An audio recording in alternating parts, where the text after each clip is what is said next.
For June 16th, 2025. How is everyone doing this evening? Let's get started by doing a little energy clearing, lighting our candles for the message. And I'm going to start with my little, I don't know if you can see it, our smudge in or smoke rather, in our cauldron.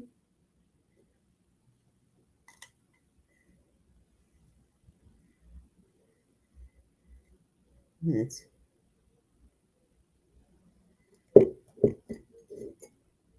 and our candles. Today we have a skinny red one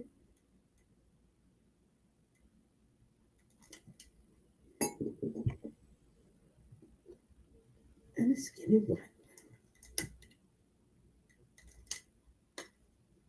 Oops, I almost lit the finger on file rather than the candle. All right, everybody. So let's take a moment, relax, breathe deeply.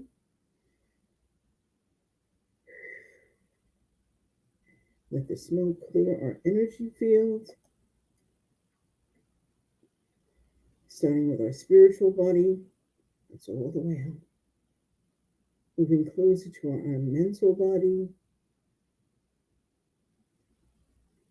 our emotional body, and finally our physical body.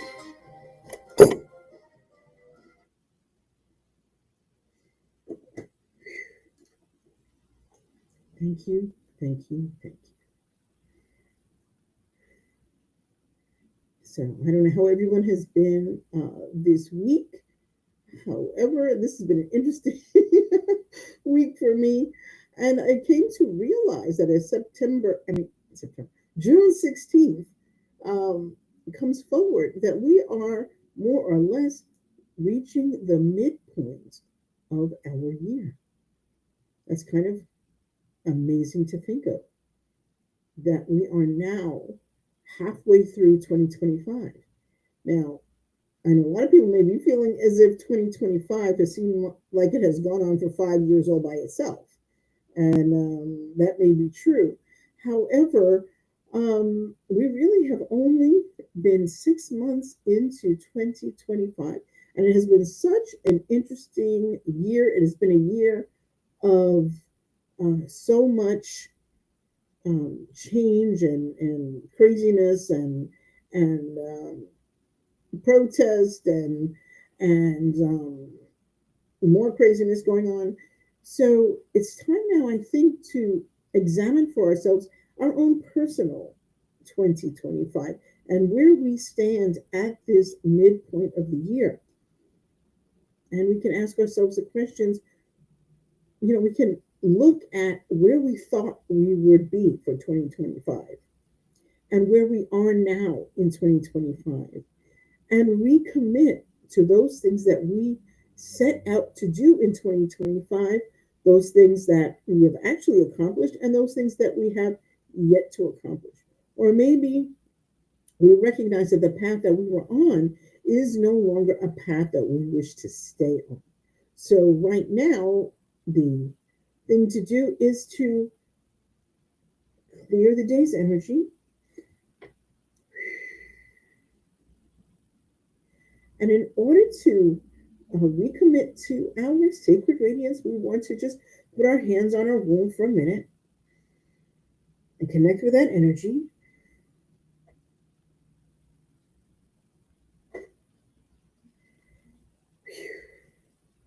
And recognize that this is a time for integration, reflection, and soul led innovation.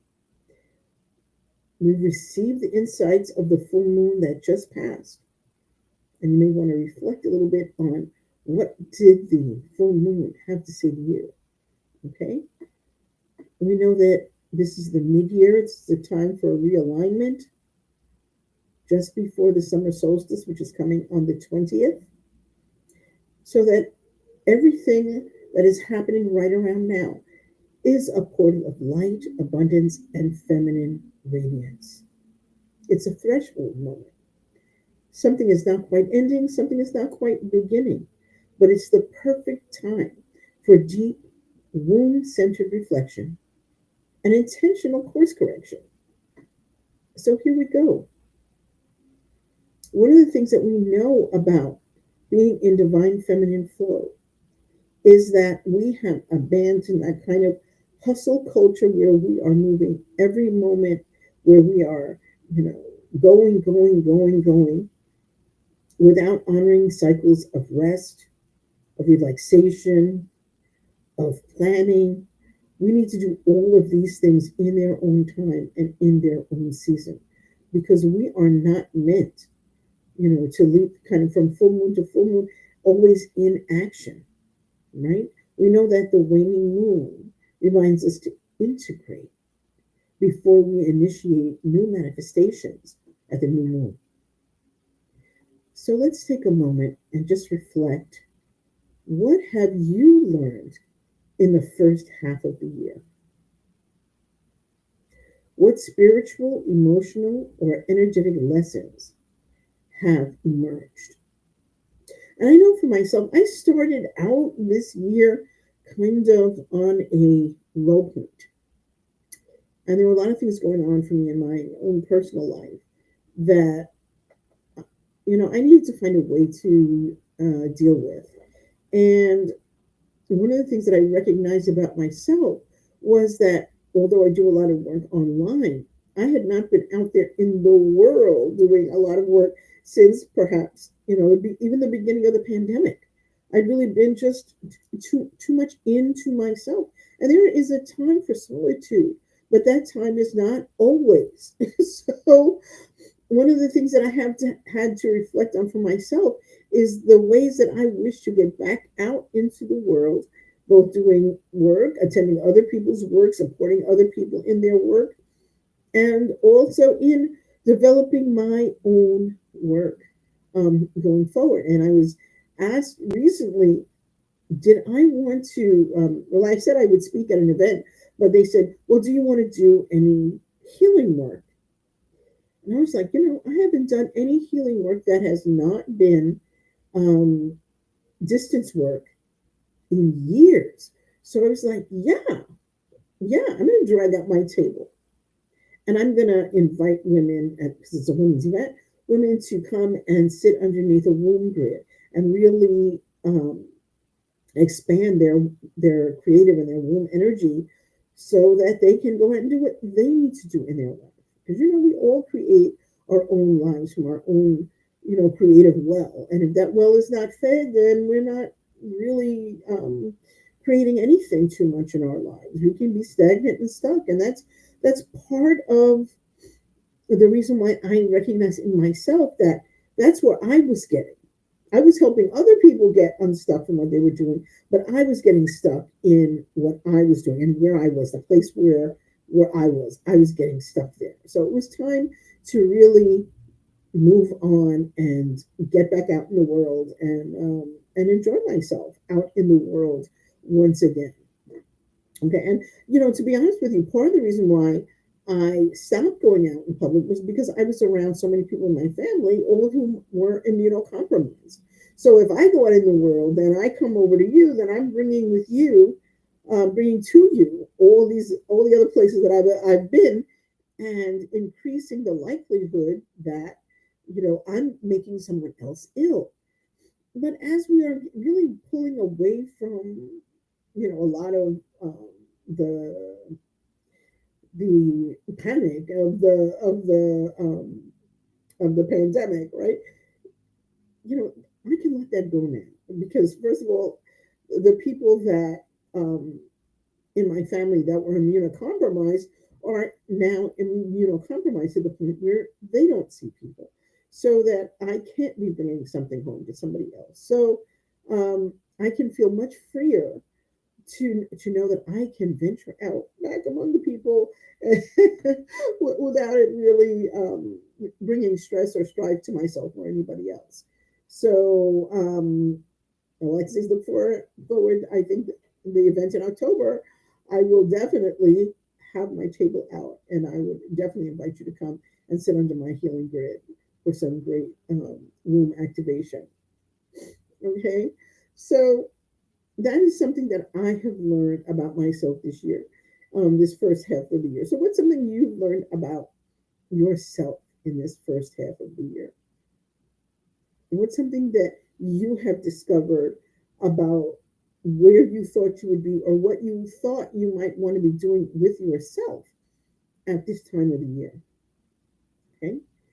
What is one way or two ways or three ways that things have changed for you? Your circumstances have changed in the last 6 months that made it difficult for you to get done those things you thought you wanted to do in 2026? Or what are one or two or three ways that just all the craziness in the environment made things easier for you to get done what you wanted to do? Okay. What spiritual, emotional, or energetic lessons have emerged for you? Okay. So now here we are at the mid year, right? Okay. And we don't need to start over. We don't necessarily need to have a reset, although, I do say that, any time of the year is when we can start doing something new for ourselves. We can always press the reset button if we need to. However, we don't necessarily need that reset. Maybe we just need a recommitment to whatever it is that we plan to bring forward for the rest of 2025, right? So the first thing we want to think about is, what is your soul's desire for 2025? Maybe you just really need to think about the why of what you wanted to do for 2025 to recommit to it. Why was it important to you? Who did you hope to help? What did you seek to change? Who did you hope to support when you made your goals for 2025? And when you can think about that, you can ask yourself, are these the same goals that I had when I started out the year? And for many people, that answer might be yes. But for some people, it might be no. It might be that you realize that the goals that you were setting were maybe a little bit too small. Maybe it didn't really suit you. Maybe you were, trying to do the possible, right? Instead of the inspired. So let's think about that for a minute. Are you thinking about your 2025 in the most expansive terms you can, or in the most doable terms you can? And I think that makes a big difference in where we end up at the end of the year, because you should always, to my mind, be dreaming beyond what seems possible at the moment.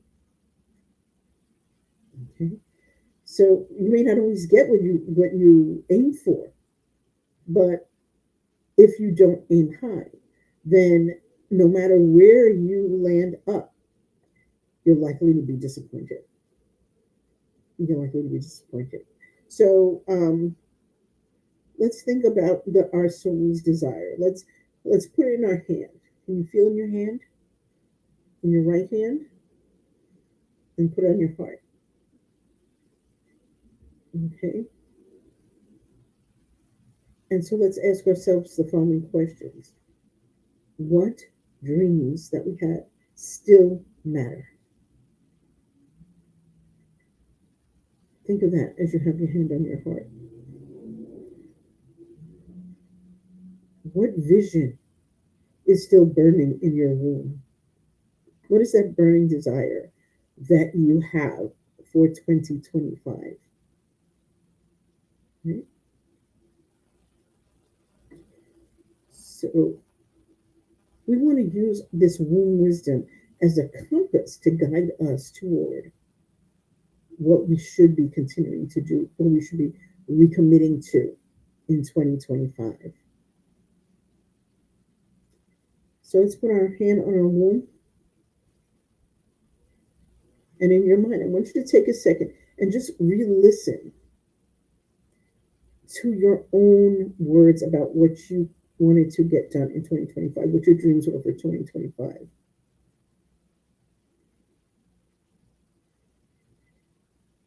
And now focus on releasing anything in your energy field that was not working toward those goals. And with a big sigh, we're just going to release it.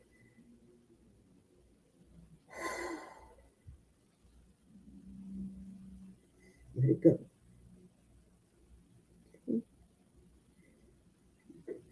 And now, as we inhale, let us reclaim what we still want to be born.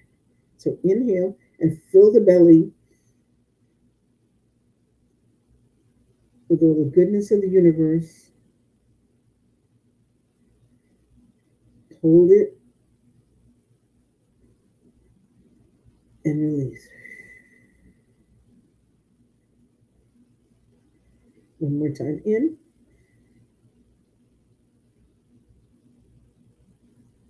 and release. And this time, as you inhale, really feel your desires coming to fruition as you inhale into the womb. Hold it, feel it, and now release.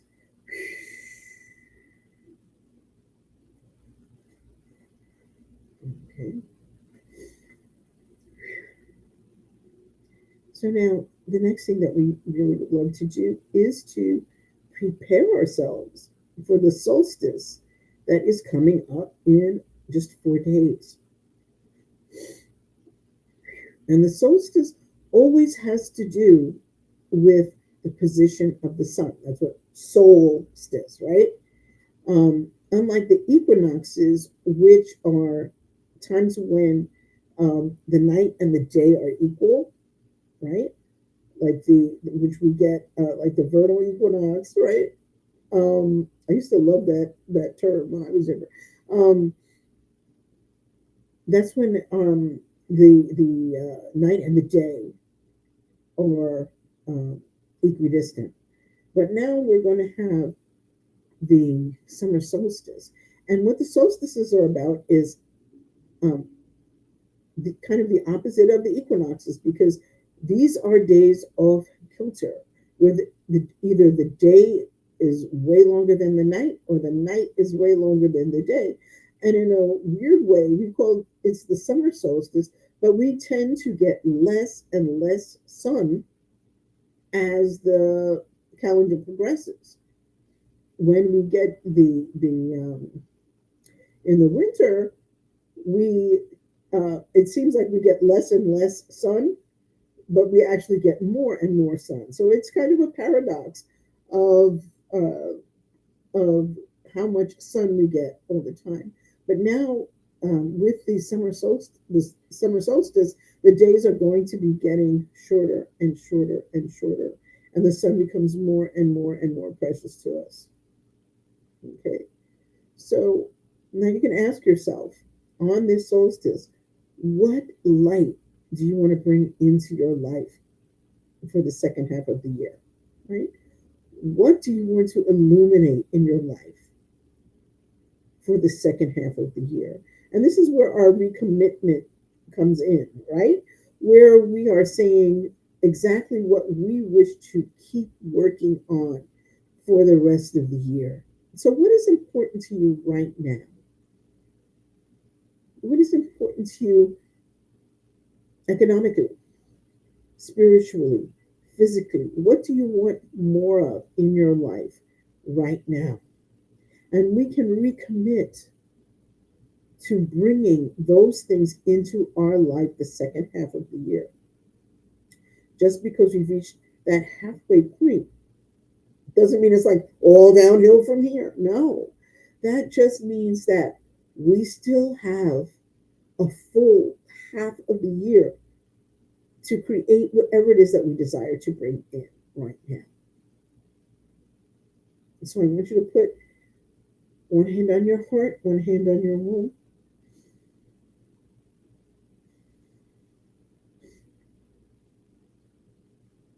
Just feel that energy flowing for one moment.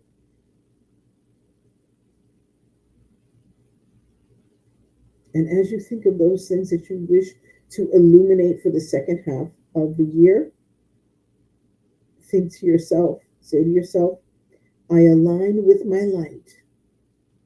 I release what dims me.